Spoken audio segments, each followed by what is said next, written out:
Welcome back. The global number of COVID-19 cases has exceeded 11 million, with the death toll exceeding 524,000. This comes as the United States has reported another record daily infections with over 57,600 new cases as the tally nears 2.8 million. Brazil has reported nearly 1,300 deaths overnight as the countrywide death toll surpassed 63,000 with 1.5 million infections. More details in this report. Many hard-hit countries are easing lockdowns put in place to slow the spread of the coronavirus. But the U.S. is experiencing a resurgence in infections, forcing authorities to partially reinstate lockdowns. Alabama, North Carolina, South Carolina, Tennessee, and Alaska have reported record increases in COVID-19 cases. Meanwhile, Mexico has reported 654 more deaths, raising the country's total to nearly 30,000. Cuba has stirred to life after more than 3 months of lockdown, but the president has advised people to remain cautious. Discipline is needed. We must keep it under control. The easing must be rigorous and gradual to avoid complications. We have the capacity to detect an outbreak in time and to be able to work intensely on it before it becomes complicated and a major event.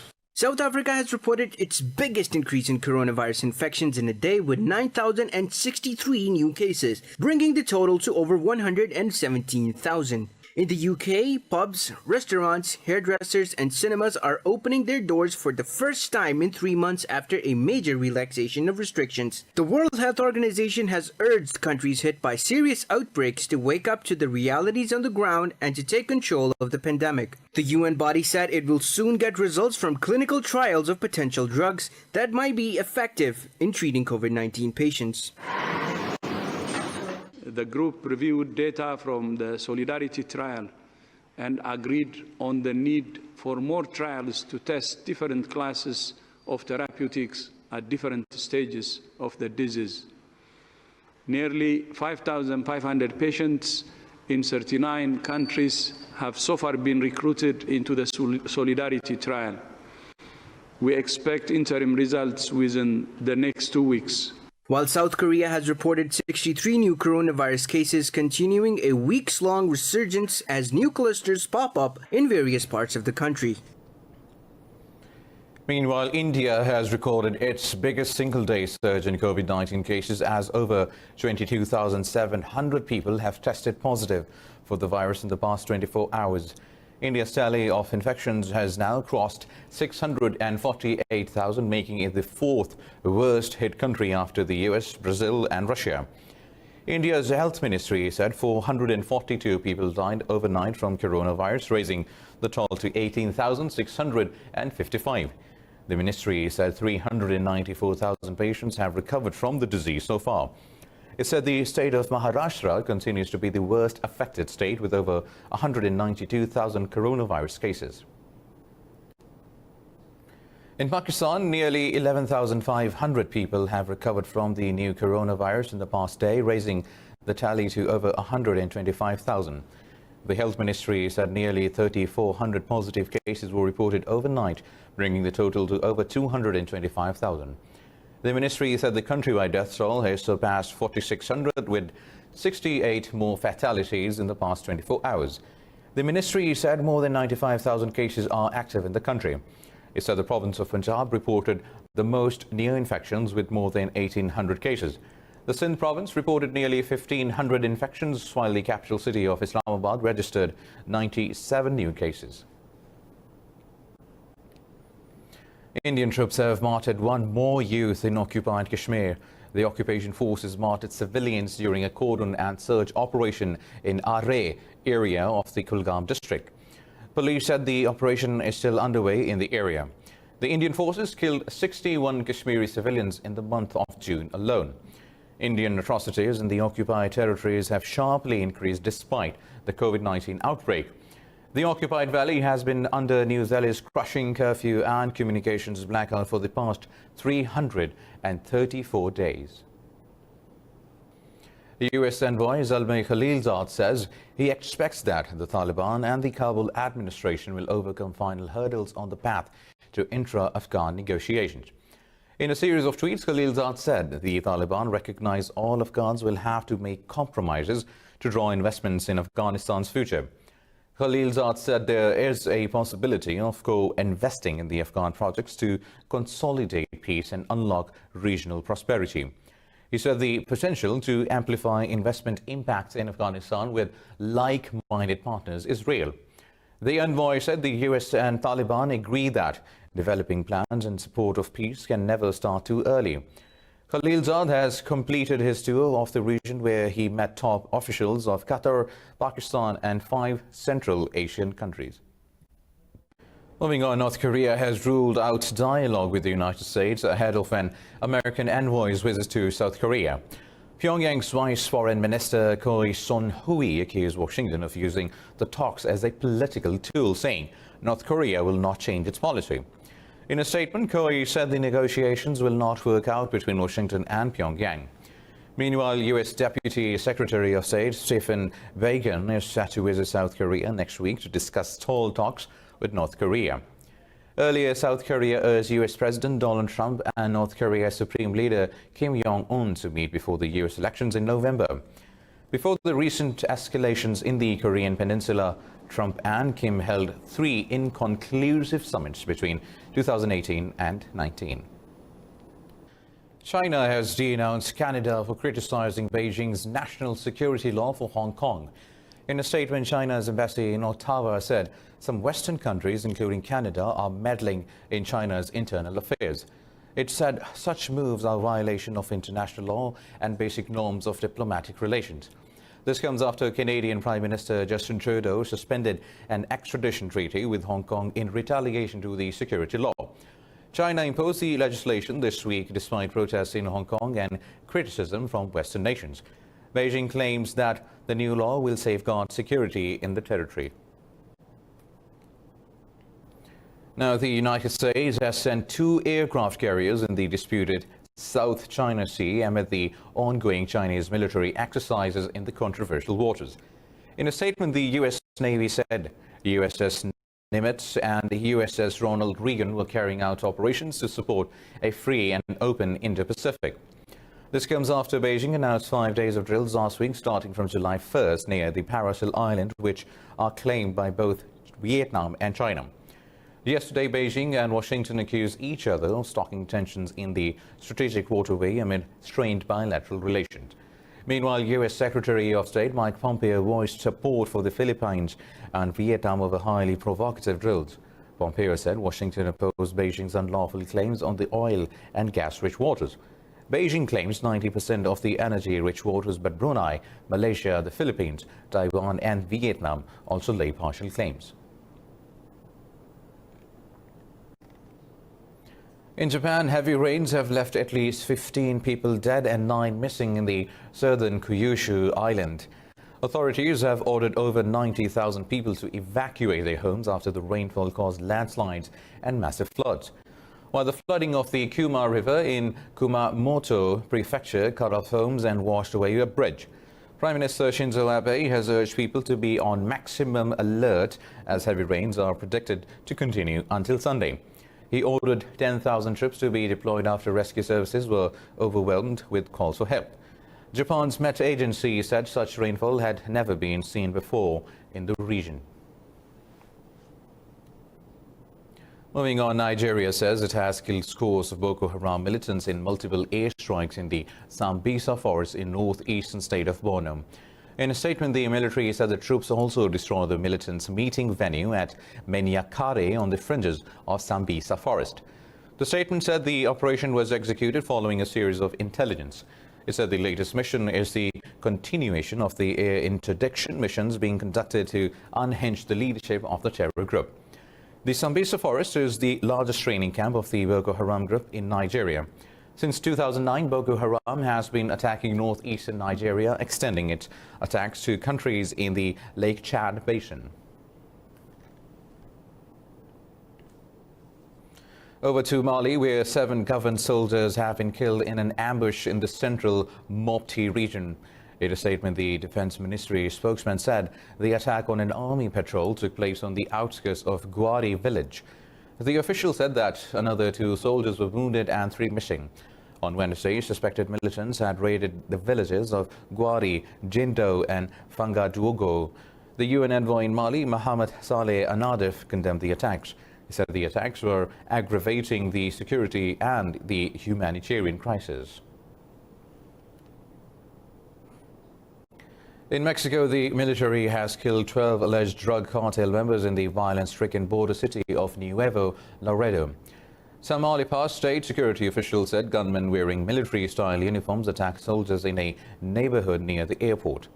Officials said soldiers recovered 10 semi-automatic and sniper rifles from the scene. Officials found another body later in the day in relation to the early morning confrontation with the alleged members of the cartel. The military has not said whether any of its soldiers were injured or killed in the clash. Homicides in Mexico hit a new record last year and continue to trend higher in this year as well. In the US, dozens of protesters gathered near the Israeli embassy to denounce Prime Minister Benjamin Netanyahu's plans to annex parts of the occupied West Bank. Several speakers at the rally called for solidarity between Palestinian activists and other social justice campaigns in the US. The protesters said the US politicians who claim to stand for racial justice at home must seek accountability for Israeli oppression. They also call on the US politicians to end military aid to Israel, not just denounce annexation with words. Protesters said activists need to continue this fight for human dignity and human equality worldwide.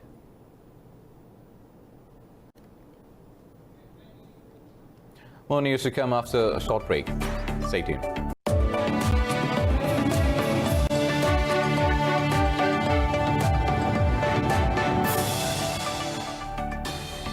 Iran says it will retaliate against any country that conducts cyber attacks on its nuclear sites.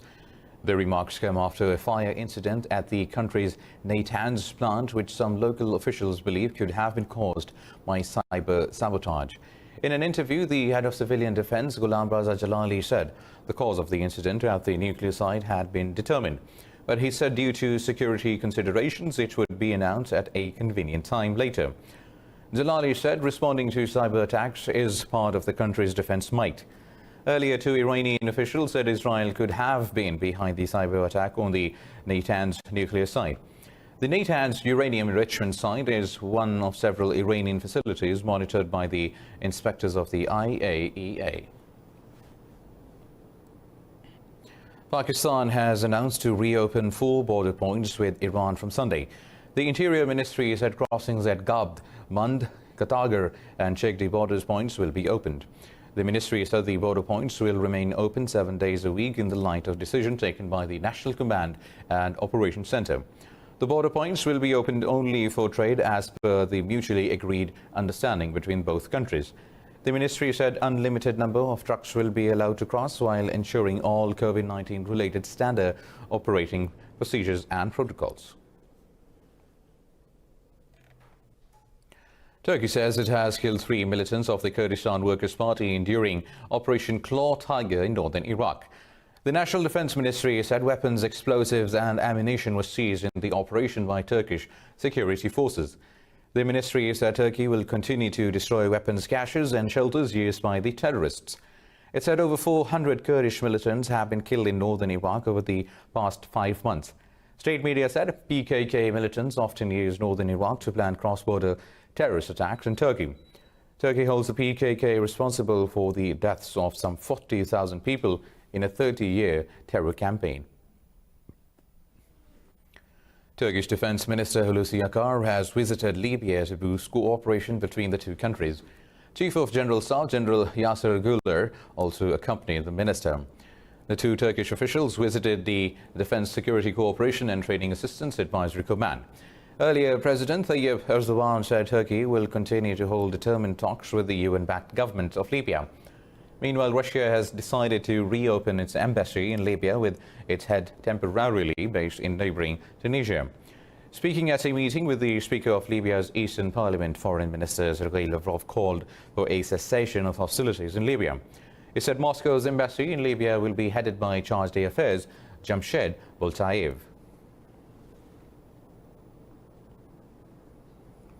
Russian President Vladimir Putin has signed a decree to implement the constitutional reform package.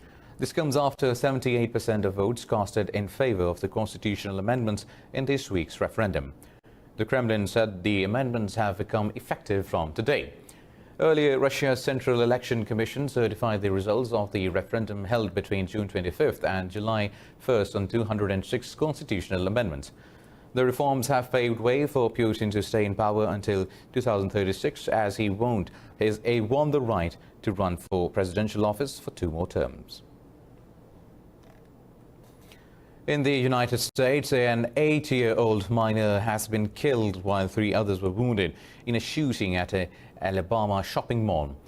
In a press release, police said a girl and 2 adults were also hospitalized after the shooting at the River Chase Galleria. They said an investigation is underway to identify probable suspects and find the motive for the shooting. Police asked anyone who witnessed the shooting to call authorities to assist the inquiry.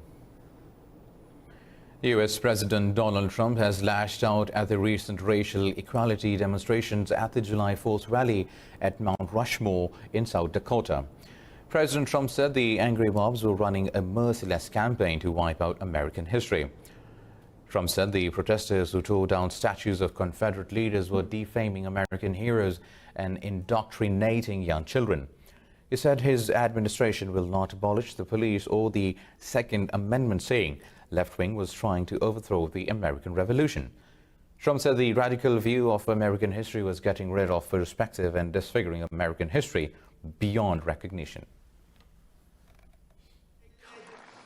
This left-wing cultural revolution is designed to overthrow the American Revolution. In so doing, they would destroy the very civilization that rescued billions from poverty, disease, violence, and hunger, and that lifted humanity to new heights of achievement, discovery, and progress. To make this possible, they are determined to tear down every statue, symbol, and memory of our national heritage. Ethiopia's Prime Minister Abiy Ahmed says the killing of an activist and subsequent violence represents coordinated attempts to destabilize the country. Abiy's remarks come after violent protests over the killing of singer Hakalu Hundessa left nearly 100 dead this week.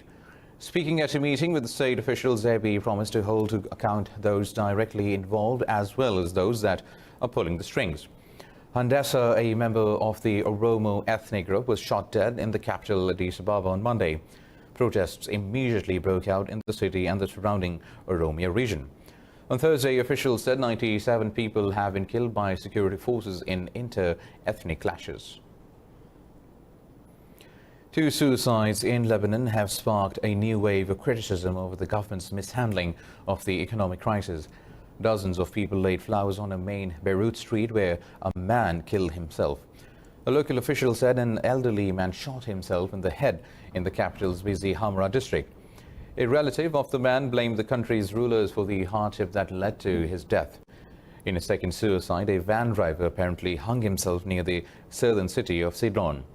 A Hamra resident said people are hungry and miserable as the government took away their dreams and money. Soaring prices and job losses have fueled despair, and some aid groups have warned the risk of mass hunger. The Australian convicted of the 2019 Christchurch mosque shootings will be sentenced during a hearing on August 24. Brendan Tarrant pleaded guilty to 51 charges of murder, 40 charges of attempted murder, and 1 charge of committing a terrorist act. High Court Justice Cameron Mando said the hearing is estimated to last 3 days, but it will take long if necessary. He said arrangements will be made to allow the relatives of the victims to view the sentencing remotely. Mando said the trauma to victims from having to cope with the justice process is a particular concern for the court. Tarrant has been in police custody since last year when he was arrested and accused of using semi-automatic weapons to target Muslims. Now, in France, the court has launched an inquiry into the government's handling of the coronavirus response. This comes only hours after Prime Minister Edouard Philippe resigned amid a cabinet reshuffle. The government has faced criticism over shortages of medical equipment during the pandemic. The investigation also focuses on former Health Minister Agnes Bozine. Senior prosecutor Francois Smolin said the inquiry will be led by the Law Court of the Republic, which deals with the claims of ministerial misconduct. France has reported nearly 30,000 deaths from COVID-19 and over 202,000 confirmed cases. In Chile, the lockdown to limit the spread of the coronavirus pandemic has caused surge in unemployment and inflation. The economic pause has reduced many people to poverty. Meanwhile, the protests over social injustices and inequality have also raised the situation. More in this report. The coronavirus outbreak has deepened a growing economic crisis in Chile. At the foot of the Andes Mountains lies Camp Dignity. It is a land government has provided to those people who are living just above the line of poverty. People are forced to reside in these camps because they cannot afford to pay rent elsewhere. The residents of these camps are infuriated as they do not have facilities in these camps. I call on the authorities because there are a lot of people here and the authorities are nowhere to be seen. So in that sense, we need support and to be heard. There are a lot of needs here that are not being met. There are lots of babies here. We need formula, diapers, ingredients for casseroles because at the moment we are going hungry and we have needs. The capital city, Santiago, is the inhabitant of some 6 million people. They largely depend on the informal economy. The unemployment rate hit 11.2% between March and May. The skyrocketing unemployment has worsened the conditions of the locals.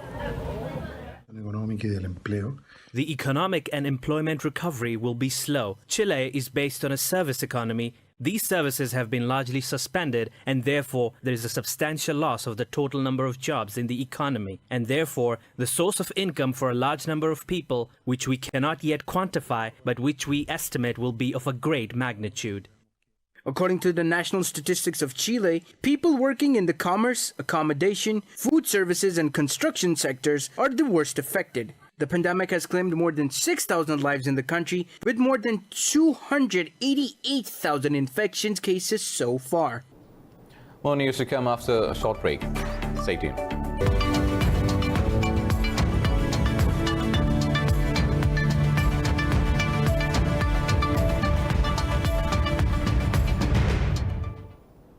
South Korea has passed a third package worth over $29 billion to combat the unyielding new coronavirus outbreaks and their economic fallout.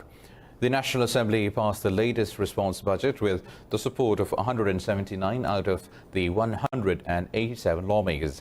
The latest measure is the biggest supplementary budget that surpassed the one passed in 2019 amid the global financial crisis.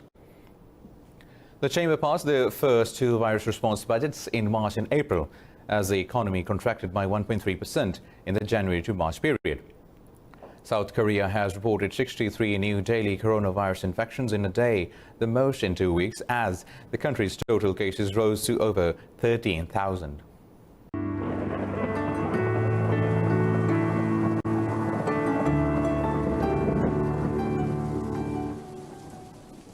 And now let's have a look at how the weather is across the globe.